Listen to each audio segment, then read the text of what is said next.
എല്ലാ വിദ്യാർത്ഥികൾക്കും ക്ലാസ്സിലേക്ക് സ്വാഗതം. അപ്പോൾ നമ്മൾ മൂന്നാമത്തെ ചാപ്റ്ററായ കറണ്ട് ഇലക്ട്രിസിറ്റി പഠിച്ചു കഴിഞ്ഞു.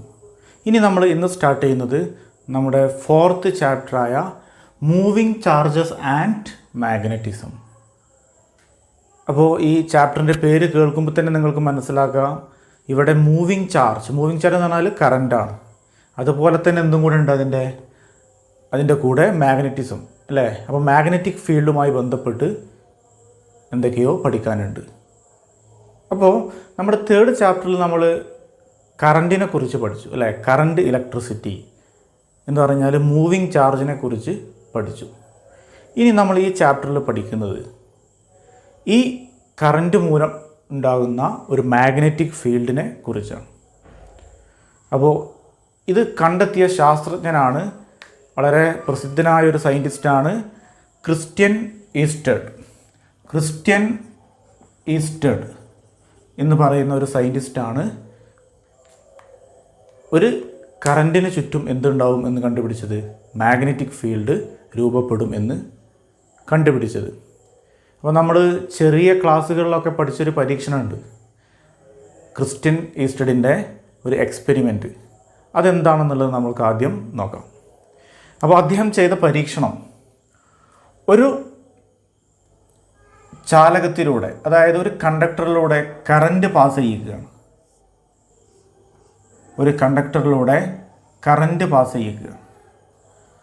ഓക്കെ, അപ്പോൾ ഇതൊരു സെല്ലാണ്, പോസിറ്റീവ് നെഗറ്റീവ് ചാർജുള്ളൊരു സെല്ല്.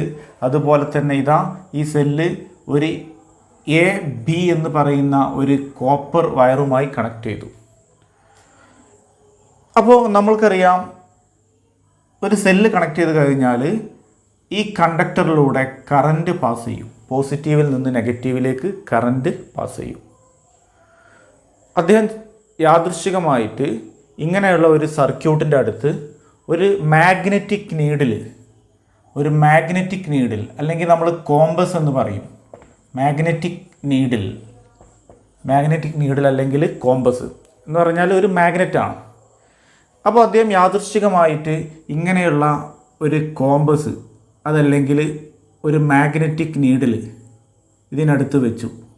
നമ്മൾക്കറിയാം, ഇതിനൊരു നോർത്ത് പോളും സൗത്ത് പോളും ഉണ്ട്. ഇങ്ങനെയുള്ള ഒരു മാഗ്നറ്റിക് നീഡിൽ ഇതിനടുത്ത് വെച്ചപ്പോൾ അത് ഡിഫ്ലക്റ്റ് ചെയ്യുന്നതായിട്ട്, അതിങ്ങനെ ചലിക്കുന്നതായിട്ട് അദ്ദേഹത്തിന് മനസ്സിലായി. അപ്പോൾ ഒരു മാഗ്നറ്റിക് നീഡിൽ ചലിക്കുന്നു എന്നുണ്ടെങ്കിൽ നമുക്ക് മനസ്സിലാക്കാം അതിനടുത്ത് വേറൊരു മാഗ്നറ്റും കൂടെ അല്ലെങ്കിൽ വേറൊരു മാഗ്നറ്റിക് ഫീൽഡും കൂടെ ഉണ്ട് എന്ന് മനസ്സിലാക്കാം. രണ്ട് മാഗ്നറ്റുകൾ അടുത്തേക്ക് വന്നാലാണ് അട്രാക്ഷനോ അല്ലെങ്കിൽ റിപ്പൾഷനോ ഉണ്ടാവുക അല്ലേ. അപ്പോൾ ഈ മാഗ്നറ്റ് ഇങ്ങനെ ഈ മാഗ്നറ്റിക് നീഡിൽ ഡിഫ്ലക്റ്റ് ചെയ്യുന്നുണ്ടെങ്കിൽ നമുക്ക് എന്ത് മനസ്സിലാക്കാം, ഇതിനടുത്ത് ഒരു മാഗ്നറ്റ് ഉണ്ടെന്ന് മനസ്സിലാക്കാം. അത് അദ്ദേഹം കണ്ടെത്തി. ഈ കണ്ടക്ടറിലൂടെ കറണ്ട് പാസ് ചെയ്യുമ്പോൾ അവിടെ ഒരു മാഗ്നറ്റിക് ഫീൽഡ് രൂപപ്പെടുന്നുണ്ട് എന്നാണ് അദ്ദേഹം മനസ്സിലാക്കിയത്. മൂവിങ് ചാർജസ് നമുക്കറിയാം, ഇതിലൂടെ ചാർജ്, കറണ്ട് എന്ന് പറഞ്ഞാൽ ചാർജ്, മൂവ് ചെയ്യുന്ന ചാർജുകളാണ്. Moving charges or current produces magnetism. അതാണ് അദ്ദേഹം ഇതിൽ നിന്ന് എത്തിയ conclusion. Current or moving charges produces magnetic field. Moving charge or current produces magnetic field. ഇതാണ് ക്രിസ്റ്റ്യൻ ഈസ്റ്റഡ് കണ്ടെത്തിയത്.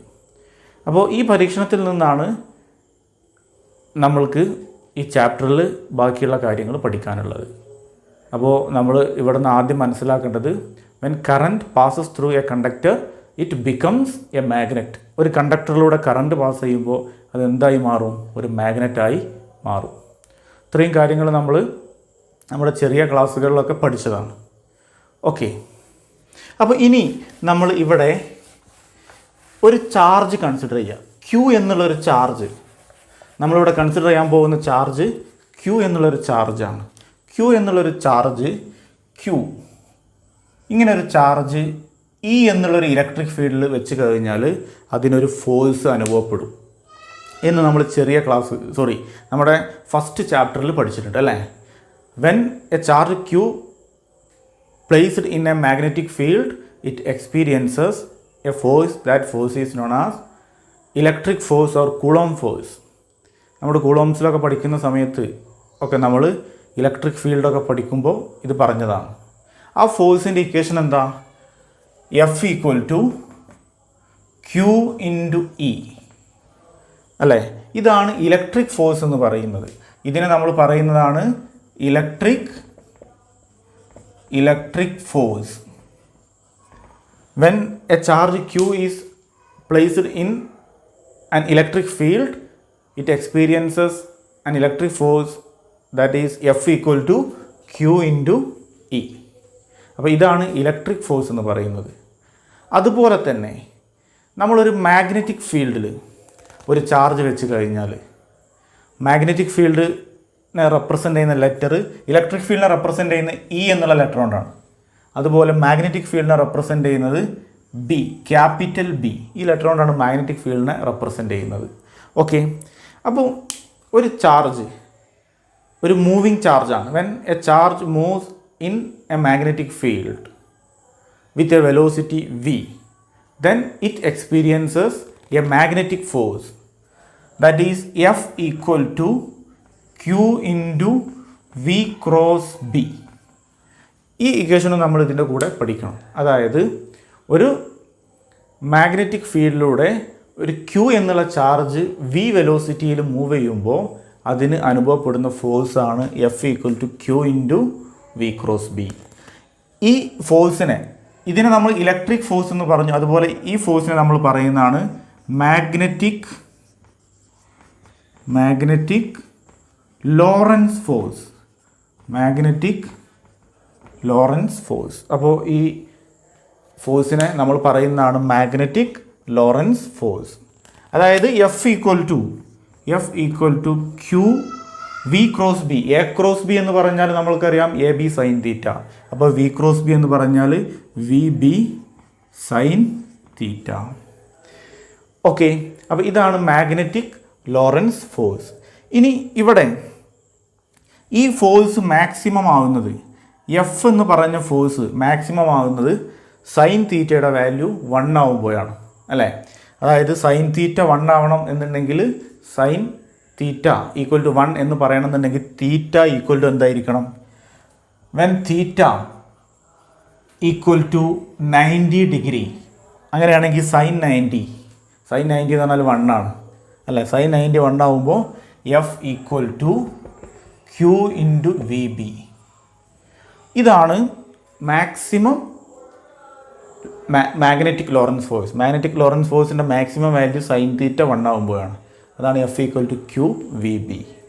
അപ്പോൾ ഇവിടെ നമ്മൾ പറഞ്ഞു ഇതാണ് മാഗ്നറ്റിക് ലോറൻസ് ഫോഴ്സ്. ഇവിടെ ബി എന്ന് പറഞ്ഞാലാണ് മാഗ്നറ്റിക് ഫീൽഡ് അല്ലേ? അപ്പോൾ മാഗ്നറ്റിക് ഫീൽഡിൻ്റെ യൂണിറ്റ് എന്തായിരിക്കും? ഇലക്ട്രിക് ഫീൽഡിൻ്റെ യൂണിറ്റ് നമ്മൾ പഠിച്ചിട്ടുണ്ട് ന്യൂട്ടൺ പെർ കൂളോം. അതുപോലെ മാഗ്നറ്റിക് ഫീൽഡിൻ്റെ യൂണിറ്റ് എന്തായിരിക്കും? അത് കണ്ടുപിടിക്കാൻ നമ്മൾ മാഗ്നറ്റിക് ഫീൽഡിൻ്റെ unit of B, magnetic field, അപ്പോൾ മനസ്സിലാക്കുക ബി എന്ന് പറഞ്ഞാൽ മാഗ്നറ്റിക് ഫീൽഡാണ്. മാഗ്നറ്റിക് ഫീൽഡ്, ഈ മാഗ്നറ്റിക് ഫീൽഡിൻ്റെ യൂണിറ്റ് കണ്ടുപിടിക്കാൻ നമ്മൾ ആദ്യം ഇതിൽ നിന്ന് ബി ഈക്വൽ ടു എന്താണെന്ന് കണ്ടുപിടിക്കുക. F equal to Q V B. അപ്പോൾ ബി ഈക്വൽ ടു എന്തായിരിക്കും? ക്യൂ വി ഇവിടെ താഴോട്ട് വരും. അപ്പോൾ B equal to F divided by Q V. ഇതാണ് മാഗ്നറ്റിക് ഫീൽഡിൻ്റെ ഇക്വേഷൻ. ഇനി നമ്മൾ ഇതിൽ ഓരോന്നിൻ്റെ യൂണിറ്റ് എഴുതുക. അതായത് ഫോഴ്സിൻ്റെ യൂണിറ്റ് ന്യൂട്ടൺ ആണ്, ഡിവൈഡഡ് ബൈ ക്യൂ, ചാർജിൻ്റെത് കൂളോം, ഇത് വെലോസിറ്റിയാണ് വി അല്ലേ? അതിൻ്റെത് മീറ്റർ പെർ സെക്കൻഡ്. അപ്പോൾ മീറ്റർ പെർ സെക്കൻഡ് പറഞ്ഞാൽ ഈ സെക്കൻഡ് മുകളിലോട്ട് പോകും. അങ്ങനെ നമ്മൾക്ക് ഇതിൻ്റെ യൂണിറ്റ് ഓഫ് ബി എന്ത് കിട്ടും? Newton second per coulomb metre. ഇത് മറന്നു പോകാതിരിക്കാൻ ന്യൂട്ടൺ സെക്കൻഡ്, ഇത് മുഴുവനായിട്ട് എഴുതുക, newton second per coulomb metre. ഇതാണ് മാഗ്നറ്റിക് ഫീൽഡിൻ്റെ യൂണിറ്റ്. അപ്പോൾ ഇത്രയും വലിയൊരു യൂണിറ്റ് പറയാൻ ബുദ്ധിമുട്ടായതുകൊണ്ട് നമ്മളിതിനെ ടെസ്ല എന്ന് പറഞ്ഞ് ഒരു സയൻറ്റിസ്റ്റിൻ്റെ പേരിൽ ഒരു സിമ്പിൾ യൂണിറ്റായിട്ട് ടെസ്ല, ക്യാപിറ്റൽ ടി, അതായത് ന്യൂട്ടൺ സെക്കൻഡ് പെർ കിലോമീറ്ററിനെ ഒരുമിച്ച് നമ്മൾ ടെസ്ല ടി എന്നുള്ള ലെറ്റർ കൊണ്ട് റെപ്രസെൻ്റ് ചെയ്യും. അപ്പോൾ ഇതാണ് നമ്മുടെ മാഗ്നറ്റിക് ഫീൽഡിൻ്റെ യൂണിറ്റ് ടെസ്ല. ഓക്കെ, അപ്പോൾ ഇവിടെ ഇനി നമ്മൾ ഇതിൻ്റെ കൂടെ തന്നെ ഈ മാഗ്നറ്റിക് ഫീൽഡിൻ്റെ ഡയമെൻഷണൽ ഫോർമുല കണ്ടുപിടിക്കണം. മാഗ്നറ്റിക് ഫീൽഡിൻ്റെ ഡയമെൻഷണൽ ഫോർമുല കണ്ടുപിടിക്കാൻ നമ്മൾ ഇതേ ഇക്വേഷൻ തന്നെ എടുക്കുക. B equal to F divided by Q V എന്നുള്ള ഇക്വേഷനിൽ നമ്മൾ ഡയമെൻഷണൽ ഫോർമുല അപ്ലൈ ചെയ്യുക. അതായത് ഡയമെൻഷണൽ ഫോർമുല ഓഫ് ബി. അപ്പോൾ എങ്ങനെയാണ് എഫിൻ്റെ ഡയമെൻഷണൽ ഫോർമുല, ഫോഴ്സിൻ്റെ ഡയമെൻഷണൽ ഫോർമുല നമ്മൾ പഠിച്ചിട്ടുണ്ട്. MLT⁻² ഡിവൈഡഡ് ബൈ ക്യൂ, ചാർജിൻ്റെ ഡയമെൻഷണൽ ഫോർമുല നമുക്കറിയാം.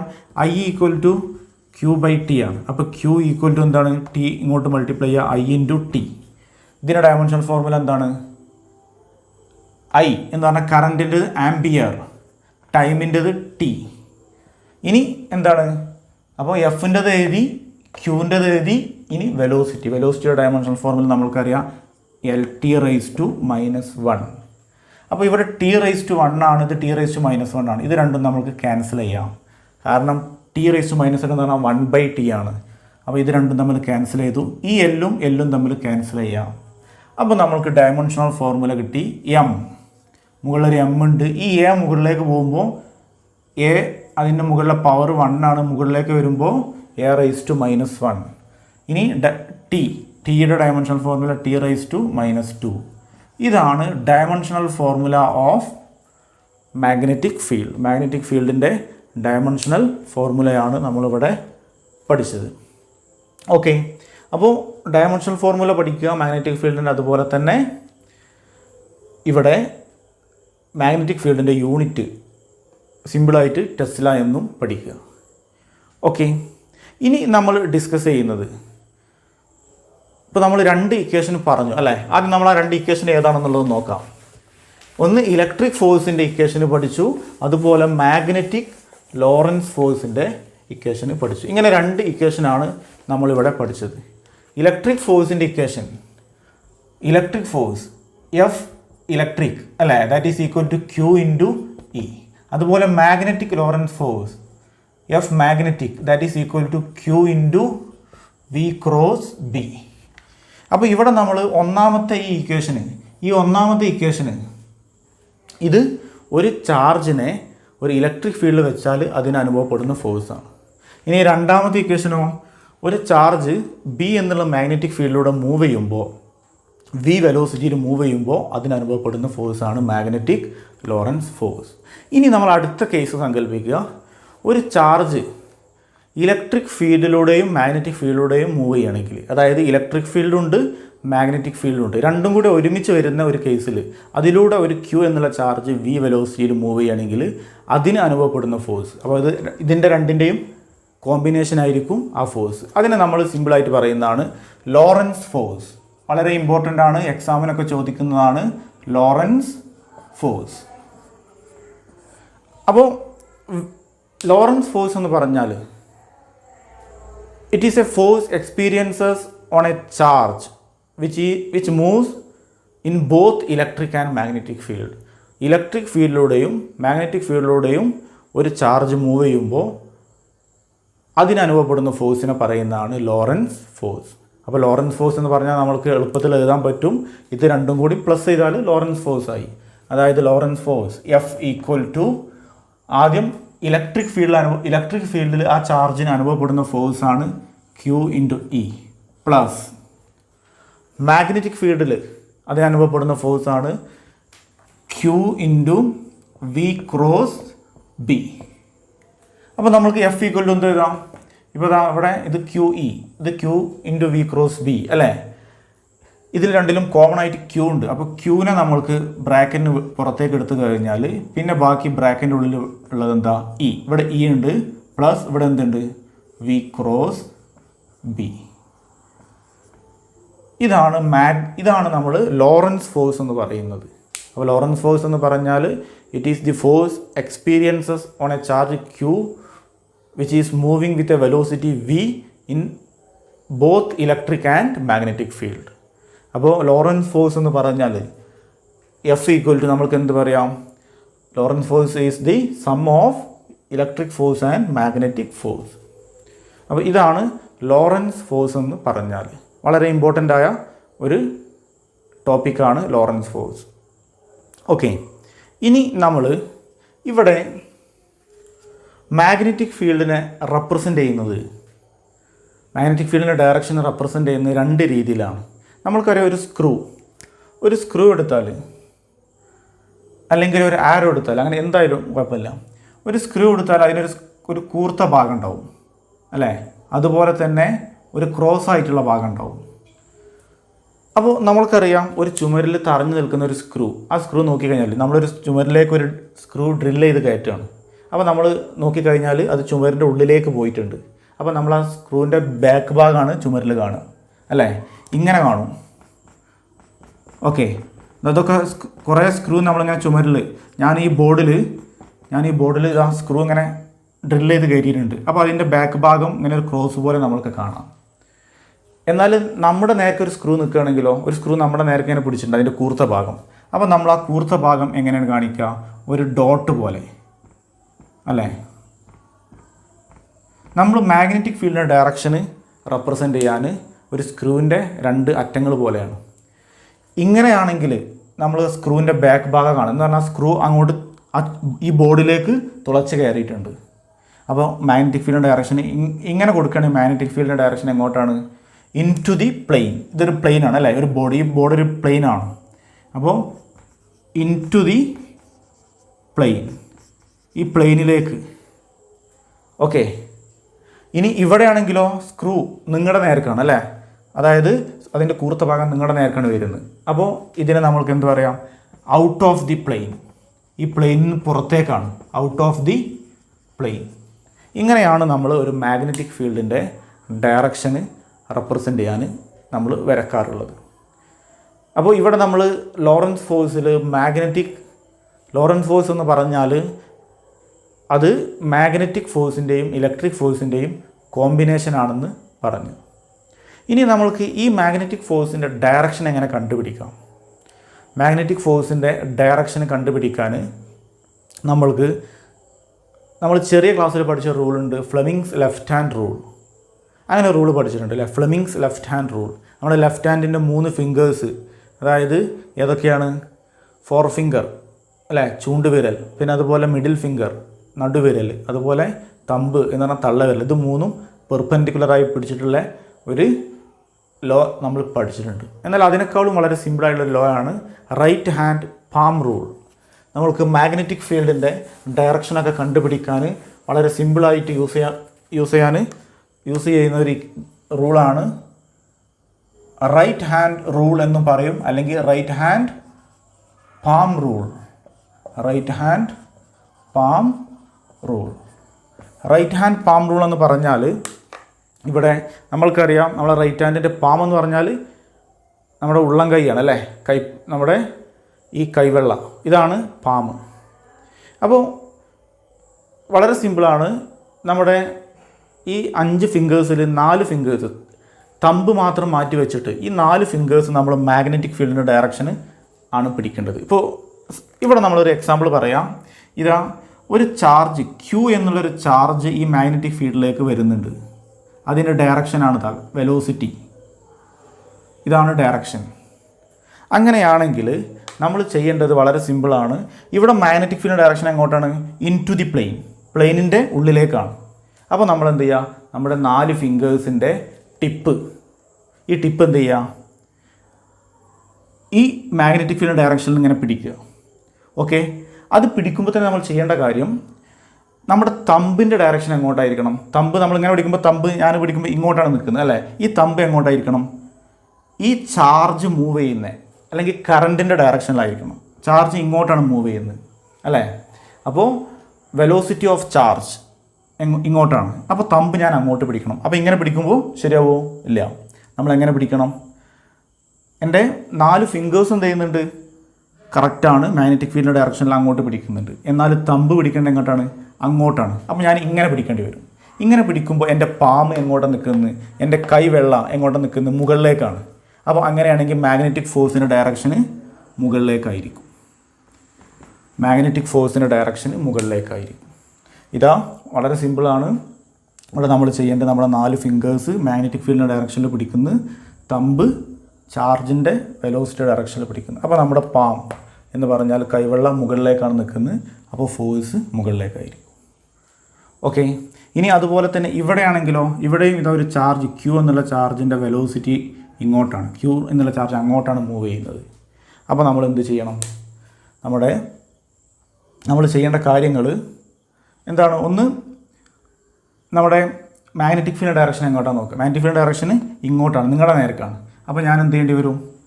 എൻ്റെ 4 ഫിംഗേഴ്സിൻ്റെ ടിപ്പ് ഞാൻ നിങ്ങളുടെ നേർക്ക് ഇങ്ങനെ പിടിക്കണം. ഇങ്ങനെ പിടിക്കും. അതുപോലെ തന്നെ ഇവിടെ ചാർജിൻ്റെ വെലോസിറ്റി, ചാർജ് മൂവ് ചെയ്യുന്ന അങ്ങോട്ടാണ്. അപ്പോൾ ഞാൻ തമ്പ് അങ്ങോട്ടും പിടിക്കും, എൻ്റെ 4 ഫിംഗേഴ്സ് ഇങ്ങോട്ട് പിടിക്കും. അപ്പോൾ എൻ്റെ കൈവെള്ളം എങ്ങോട്ടാണ് നിൽക്കുന്നത്? താഴോട്ടാണ്. എന്ന് പറഞ്ഞാൽ മാഗ്നറ്റിക് ഫീൽഡിൻ്റെ ഡയറക്ഷന്, മാഗ്നറ്റിക് ഫോഴ്സിൻ്റെ ഡയറക്ഷന് താഴോട്ടാണ്. ഓക്കെ. അപ്പോൾ ഇതാണ് റൈറ്റ് ഹാൻഡ് പാം റൂൾ. ഇനി ഇതേ ഡയറക്ഷൻ തന്നെ നമ്മൾക്ക് എന്ത് ചെയ്യാം? ഫ്ലെമിങ്സ് ലെഫ്റ്റ് ഹാൻഡ് റൂൾ, നമ്മൾ ചെറിയ ക്ലാസ്സുകളിൽ പഠിച്ച ഫ്ലെമിങ്സ് ലെഫ്റ്റ് ഹാൻഡ് റൂൾ വെച്ചിട്ടും കണ്ടുപിടിക്കുക. അപ്പോൾ മാഗ്നറ്റിക് ഫീൽഡിൻ്റെ ഡയറക്ഷന്, മാഗ്നറ്റിക് ഫോഴ്സിൻ്റെ ഡയറക്ഷൻ എങ്ങനെയാണെന്നുള്ളതാണ് ഇവിടെ നമ്മൾ കണ്ടുപിടിച്ചത്. അപ്പോൾ നമ്മളിന്ന് പഠിച്ചത് ഈസ്റ്റഡിൻ്റെ എക്സ്പെരിമെൻ്റ് എന്താണെന്നൊന്ന് ജസ്റ്റ് ഡിസ്കസ് ചെയ്തു. അതിനുശേഷം